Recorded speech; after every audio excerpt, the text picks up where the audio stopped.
This will be a day long remembered. Now I am the master. Welcome to another episode of Legends and Theories, and welcome to my review of Black Widow. And I thought that it was a pretty good movie.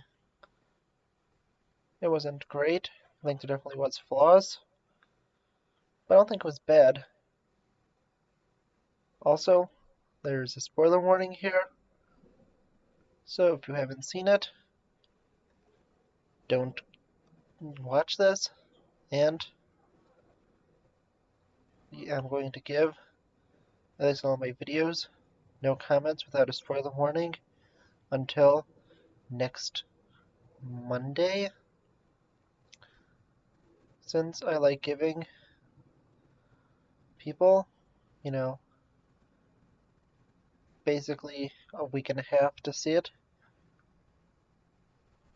So I give them that Friday, Saturday, Sunday, and then a week after that from the Monday. So I have 2 weekends and a week to see it.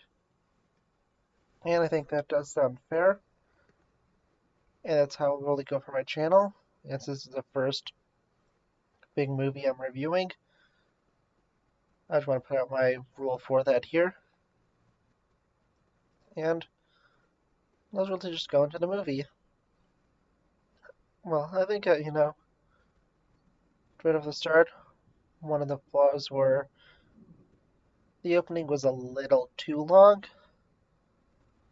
And although I did think it was interesting, I didn't even realize it was about Natasha being in it until, I don't know, 6 or 7 minutes in. Because I was thinking that there might have actually been Red Guardian and potentially his own kids. And since I didn't, say anyone's name for, I think, about 6 or 7 minutes, I wasn't fully sure. And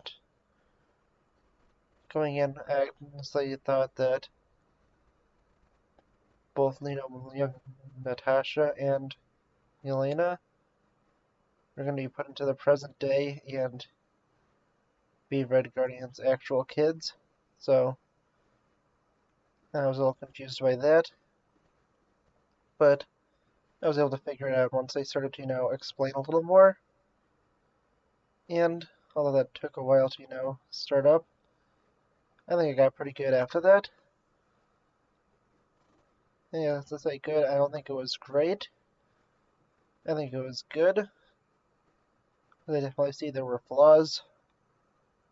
And this isn't the perfect MCU movie, but it is a good, enjoyable one.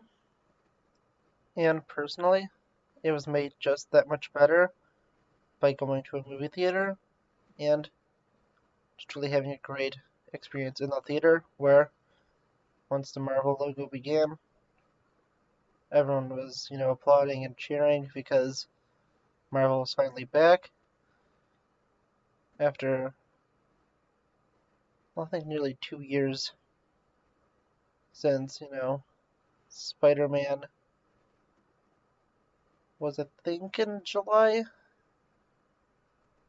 I'm pretty sure I saw it, I think, on 4th of July for the first time, but I can't remember exactly.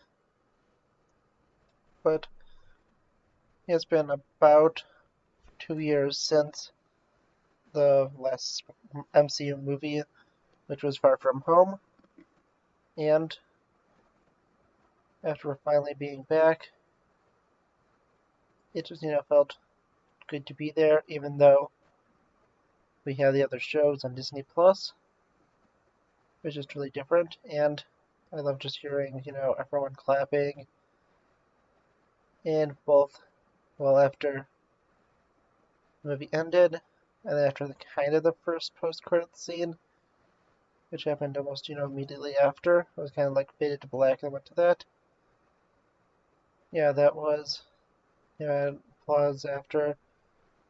And then again after the, final one, where we see everything, although it wasn't as much since some people left. Some people still don't realize at the post-credit scenes. But yeah, while watching it, I had a pretty good experience. And to talk some specifics, during the story, I think it was pretty good.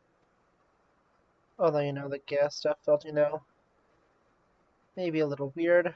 I was willing to accept it. And the one thing that really felt off was the pheromone thing.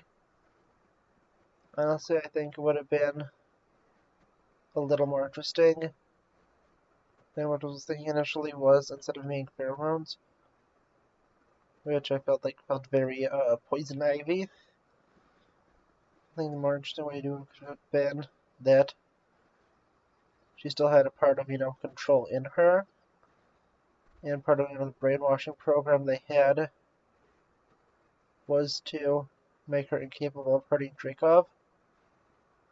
And I think that could have been a little better way to explain it. I just feel like, the pheromone thing felt kind of off, and it had to be sort of a mental thing for her to break through. And going back to the gas thing, it could have been cool if it was the widows breaking free on their own.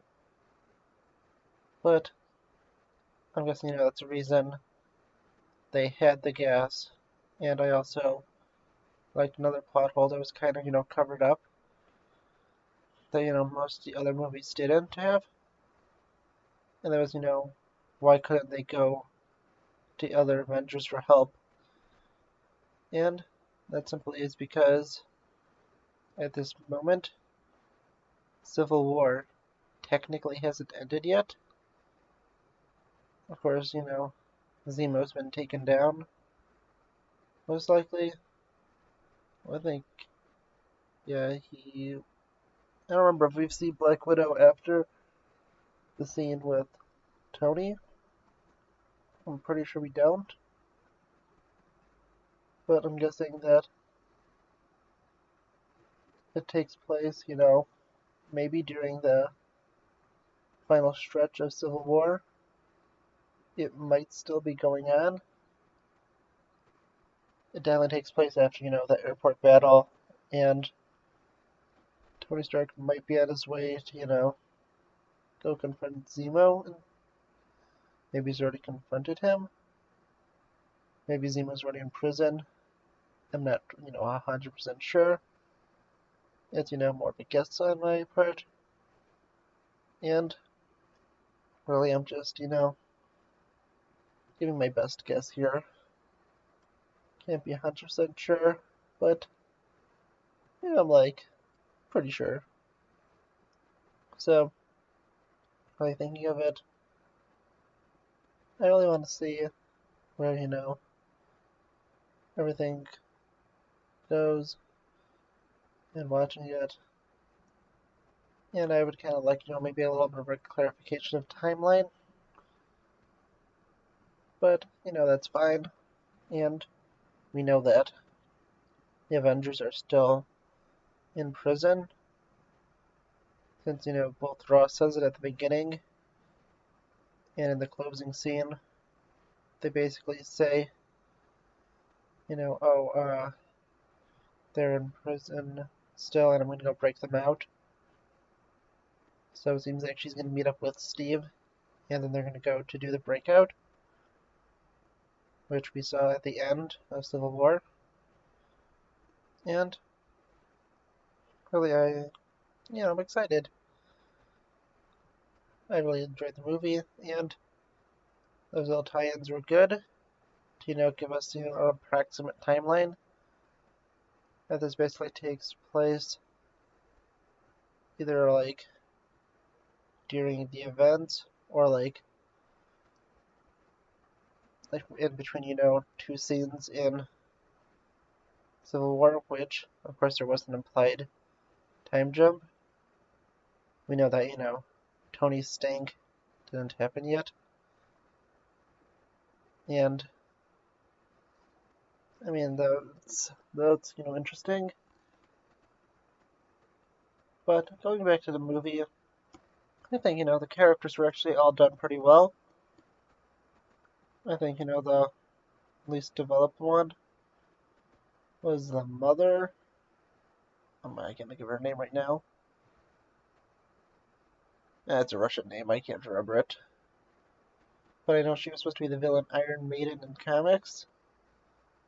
And I think that she was, the least developed. But she was also the last one to appear. And she still had some good scenes. And Elena, of course, basically being like the second, character in the secondary, main character in the movie. Had a really good, bond with Natasha and was really good. And then we have Alexei. And I think, like everyone would know who watched it, he was, the MVP of the movie. Great performance, great character. And, I think almost everyone's personal favorite coming out of this. I definitely, want to see his own movie. And I just kind of hope that he survived, when Thanos snapped. And after that, I really, really just want to see, everything that happens. And I kind of want to see him fight Captain America to, fulfill his dream. And although, it could be fine, if he fights Sam Wilson's, I think it would just be really fun. Maybe if we got one of those one-shots as a short of, during the blip, him fighting Steve Rogers and maybe even Natasha, putting it together saying, yeah, there's this one guy who wants to fight you, and he's, like basically my father, so, you want to fight him. And I think that would just, be a really fun thing. And who knows, maybe they could have got Chris Evans back just for, one scene to put him in as a post-credit scene. It's a kind of, fun nod to what they were talking about before. But, that's just kind of my opinion. It's, a fun idea I had. But I'm wondering what you think about that.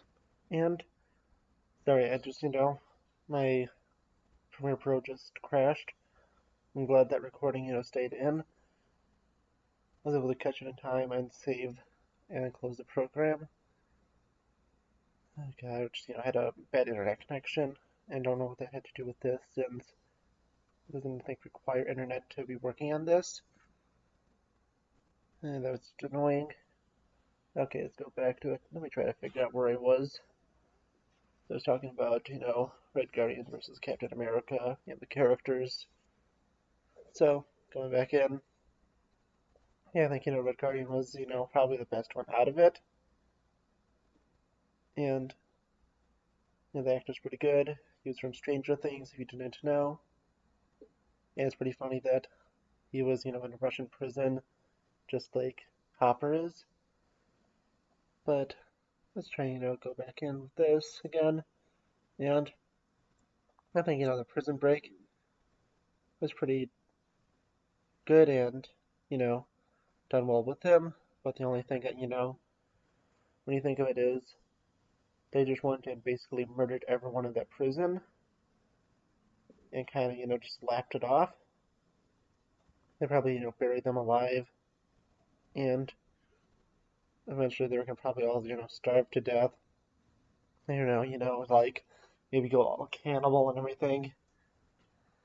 But, let's probably not think about the extremely dark things they did.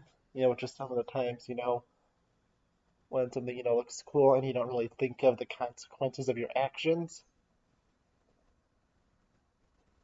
And, that's just kind of funny.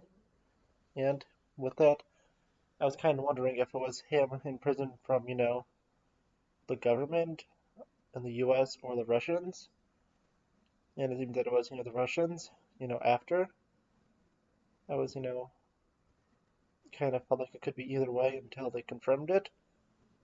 I think that's, one of the small problems it's had. I think there's a few times where they don't make things super clear initially until, they kind of clarify it a little bit later. But, sometimes in the moment you're wondering, is that what's going on? Or is it something else? And although, kind of a small problem I personally had, I think that, it's still understandable that they might be explaining it right in the moment, but, and maybe even overthinking it, I was, thinking, way more in advance, like, is this what's going on? And I was maybe, overanalyzing it in the moment. It was still a small problem I saw. And, yeah, let's talk about the villains. First off, Dreykov, I think, he's your stereotypical villain. He's, just evil for the sake of being evil. Not a good person.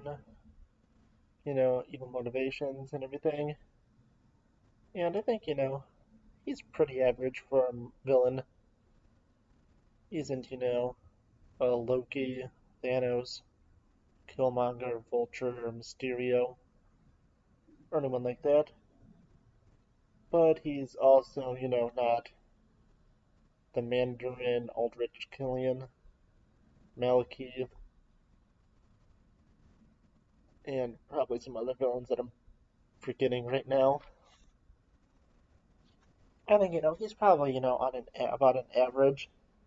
I think he's probably, like a 5 or 6. And to talk about Taskmaster, I think that it was done, pretty good. Probably not as good as it could be. And although I don't feel like, it's the Mandarin level reveal, I don't think, it's kind of robbed a little bit. But I might, be a little less, shocked by it because in Iron Man 3, at least when watching it, the Mandarin twist was, kind of comes out of nowhere. And it's just kind of like, hey everyone, guess what? He's at the Mandarin! Yeah! And they're just, kind of like a middle finger to the face. But this one, at least, maybe because I was older while watching it, I was almost, instantly able to figure out who Taskmaster was after hearing of Draco's daughter and seeing the flashback. I mean, it was personally kind of like, Occam's razor to me, which is basically the simplest answer is usually the most likely answer. And when looking at it, and how they didn't, reveal it to be Taskmaster's identity. So I was guessing, if it was going to be the regular identity of Taskmaster, who I believe is like Anthony Masters, which is, pretty funny. But going back to it, I think that really, that I think it was, pretty predictable. I was looking at it and I was saying, I was listening to myself, I was saying a lot that I was, trying to figure out who would be, the person who would be Taskmaster, and I was thinking it's probably not going to be Dreykov, since I believe we saw, some shots of him with her in trailers and stuff even before, and I think I saw him putting the thing into her head. I can't, immediately remember if it was before or after that scene, but I was pretty sure. And looking at the rest, I was just thinking, it's probably not, one of the family members. And after that, I was able to, say it's either going to be someone completely new, and the twist is going to be like, maybe like the Last Jedi thing, where it's like, it was really no one, and we're just kind of teasing you for like no reason. Which I thought was unlikely, especially for Marvel. And the only other possibility was that they kidnapped an Avenger and was brainwashing this Avenger. And I was like, that feels like it's gonna be probably a little too complicated. And it's gonna steal away, the spotlight from Black Widow. So I said, yeah, that's not likely. So I was like, yeah, Dracov's daughter, Antolia, which I believe we learned her name after. I don't remember if it popped up before, but I just, remembered her as Dracov's daughter until we learned her name later on in the movie. And there I was like, just like 90% sure, and I was like, it's the most likely answer, and unless they wanna Last Jedi us, then it's probably going to be her. And when they revealed her identity, I wasn't surprised. So who knows, maybe that's why I'm not,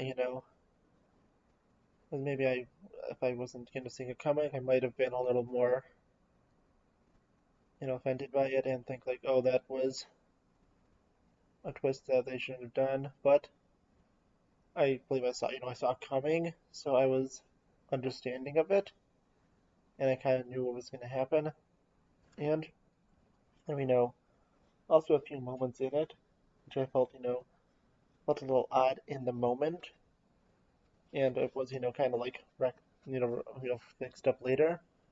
But when Taskmaster left and went to fight, really everyone else, like Red Guardian, and, that could have been, the final fight for, Taskmaster, I was like, okay, I understand why she has to, take on Dreykov, because, of the everything they have to do, but really, I'm not really sure why they didn't have them fight again, since last time they really fought was at the beginning of the movie on the bridge, and then there was like a chase scene a little later on, but yeah, they didn't really confront each other at all. And while watching it, I was thinking, okay, not really sure. I was like, honestly, I feel like they should have fought again, and then it did happen again. So I was like, okay. I mean, it might have been interesting to just have Taskmaster escape, but I definitely think for the story that they had to fight one last time for Natasha to be able to resolve her past, because if she didn't do it now, then she would probably never get the chance to. And another thing I felt like was kind of missing was, it's more of an explanation of what happened in Budapest and how she defected to Shield. And that was just a little thing that I felt like was missing.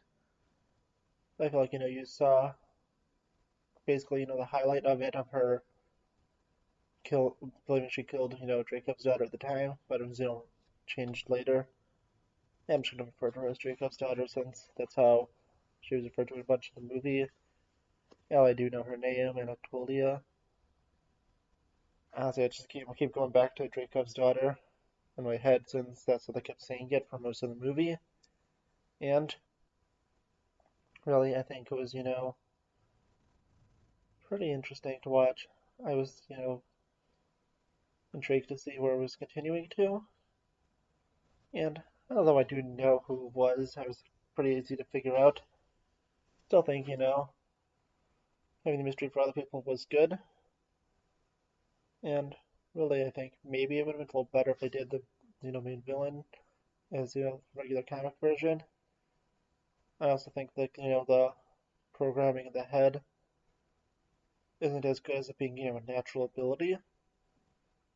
But I still think it was a pretty good interpretation. Not an amazing one, but it was still, solid. It wasn't like the Mandarin being like completely different and just being a joke.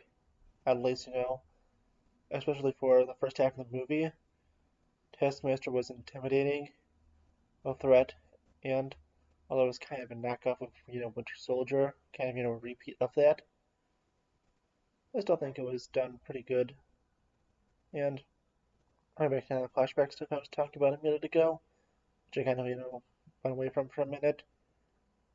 And I feel like maybe if the opening was maybe cut down a little bit, maybe they added a few extra minutes, and they showed, instead going from that, and then they showed how she started to defect, and how she started to, realize what she was doing was wrong.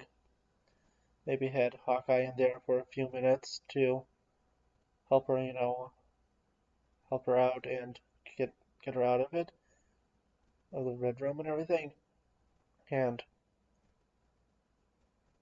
I think that might have been a little interesting to put in. Maybe cut out completely the first 10 minutes about, because honestly, I feel like I really want to see the Budapest mission.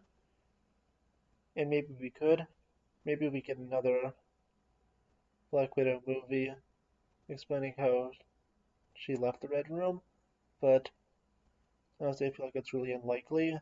And since the tie-in comic, which I got for free on like the Marvel website, for like, a bunch of like reward points and stuff, I read it and it was, just kind of a recap of everything Black Widow did. And honestly, I just kind of really wish we saw how she defected, her reasons and everything, because I feel like that's one of the things I was missing. Why she defected, and, just how she got out of the Red Room, and, it's all this terrible stuff that was happening to her. But I don't really know if there had been enough time for that in the movie, and that's probably why. Because if you're thinking of it, it would probably have to add. Because I'm guessing, the beginning was still useful to the movie to set up, their family relationship for later. You'd probably have to add in another 20-30 minutes of movie just to explain the entire Budapest backstory. And so maybe that would be good for, I'm not even saying, a whole season, maybe like a one shot, which was, a bunch of like short stories they told. One of them is All Hail the King, which introduced that there was a real Mandarin, but I think that, yeah, kind of, there might be, maybe a 20-30 minute one shot they could make, maybe even include it in the DVD release of Black Widow. Or I'm guessing they might not have enough time to do that, especially if they decide to do it around now. But maybe they release it with maybe Spider-Man No Way Home, which will probably be coming out since the premiere access says that Black Widow will be coming out in October, and it's coming out in July. That's about, we'll just pretend it's the name of Spider-Man, about 3 months. So Spider-Man will probably be coming out in March. And I'm guessing, that might be enough time to make a one shot. If not, Multiverse of Madness would be a good one to add in on. And just get a short, 20-30 minute story of how Black Widow really just did that one job. Or maybe it could just, be a single short they air on Disney Plus. Honestly, I just feel like, that would be a good idea. And, just explain a little bit of things that were still left unanswered in this movie. Because I feel like, honestly, I feel like it would be a movie that'd be a little too maybe repetitive and similar to this one if they did make it. Without having, basically the same villain again. Thanos knowing basically, how it's gonna end. Like, I mean, like, exactly how it's gonna end. Maybe it could be, start off with that, and then have them, trying to escape from Budapest and have another villain set up. But, who knows? I feel like that's, a few ways they could do it. And, really just looking at the rest, I'm pretty interested also. I think the most intriguing part was the post-credit scene where Yelena is with Val from Falcon Winter Soldier, and she's setting her up to go and kill Hawkeye, or capture him, saying that Hawkeye is the one who killed Natasha, which I guess, is true from a certain point of view. And that point of view would be looking at it very black and white and saying that he let go of her, even though she did ask for him to. And it's definitely, Val manipulating the truth to be able to kill or take out Hawkeye for whatever purpose she has. I'm interested to see what that purpose is. I'm wondering who Val works for. Is she working for Ross? Is she working for, another organization that's evil? I'm interested to see it. And I'm guessing that Yelena will learn the truth in the Hawkeye series. Probably become a double agent or join the Avengers, but I feel like the double agent thing would be a little more interesting and set it up along the road when most likely the Thunderbolts or Dark Avengers are set up. And I think that'll be interesting to see. And I really wonder what you thought of this movie. Look out for the rest of my content this week, including my Loki review for the finale and Arrowverse review tomorrow. On Thursday, I'll be reviewing Batman Assault on Arkham, and Friday I'll be reviewing the classic TIE Fighter collection that I own, at least the fighters I have. That's not going to be a specific set, but it will be Vader's TIE Advance, the TIE Fighter, and TIE Interceptor. So look out for that. Saturday will be episode 12 of Bad Batch. And not really sure what next week's going to be yet. I haven't really recorded the Assault on Arkham video yet, so I haven't been able to rewatch the movie yet. I'm probably going to watch it Sunday night, which is the day I'm recording this on. And I'll probably record it sometime on Monday, after I see, of course, the new episode of Legends. But really, I'm wondering just what you think, and I'll just see you in the next episode of Legends and Theories. Thank you for watching this episode of Legends and Theories. Please like the video, leave some comments, subscribe to the channel, and share it with your friends, and may the Force be with you.